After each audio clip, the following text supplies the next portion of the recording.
Karnataka Chief Minister Basavaraj Bommai today made it clear that Minister K.S. Ishvarappa, caught in a controversy over his alleged role in the suicide of a contractor, will remain in his cabinet for now.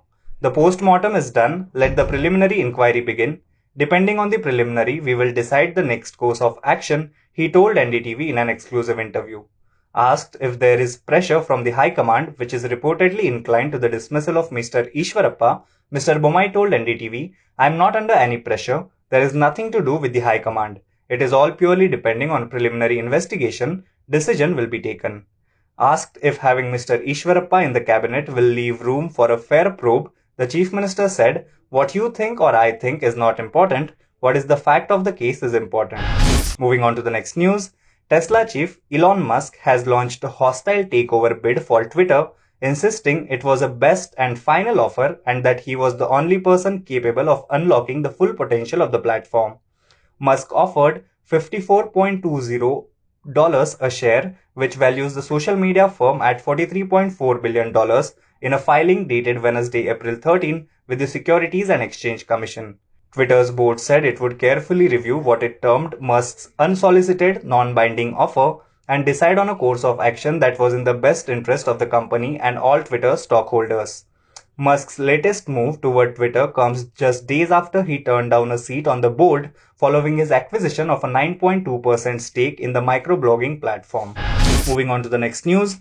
Punjab Chief Minister Bhagwant Mann tackling the opposition's remote control allegations after AAP Chief Arvind Kejriwal took a meeting of Punjab officials in Delhi, declared that it was his decision to send the officials for training purposes.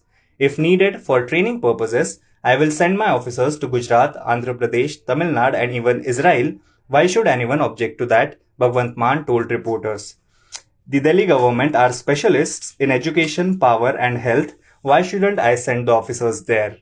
Earlier this week, Arvind Kejriwal, the Chief Minister of Delhi, met with Punjab officers and Mr. Mann was not in the meeting, which provoked a huge controversy with the opposition Congress alleging remote control by the AAP chief. Moving on to the next news.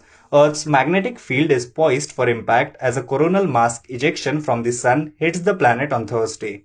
The impact will trigger a minor to moderate geomagnetic storm on the planet, kicking off auroras and likely causing radio blackouts in some parts of the world. The massive surge of plasma is coming towards Earth at a staggering speed of 16,13,520 km per hour.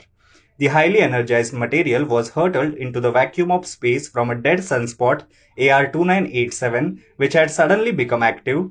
According to the US-based Space Weather Prediction Center, the solar flare will lead to a GS-class geomagnetic storm on April 14 that could cause a radio blackout. Geomagnetic storms are a major disturbance of Earth's magnetosphere that occurs when there is a very efficient exchange of energy from the solar wind into the space environment surrounding the Earth. Moving on to the next news. Russia threatened to deploy nuclear weapons in and around the Baltic Sea region if Finland and Sweden joined the North Atlantic Treaty Organization as tensions fueled by President Vladimir Putin's invasion of Ukraine spread. In this case, there can be no talk of non-nuclear status for the Baltic, Dmitry Medvedev, Deputy Chief of Russia's Security Council and former president, said in a Telegram post Thursday, suggesting Russia may deploy Iskander missiles, hypersonic weapons and nuclear-armed ships in the region. Medvedev's comments are among the most detailed threats Russia has issued over the prospect that its northwestern neighbors might join the alliance after decades of staying out. But both Finland and Sweden this week said they are stepping up consideration of the issue in the wake of Russia's invasion of Ukraine.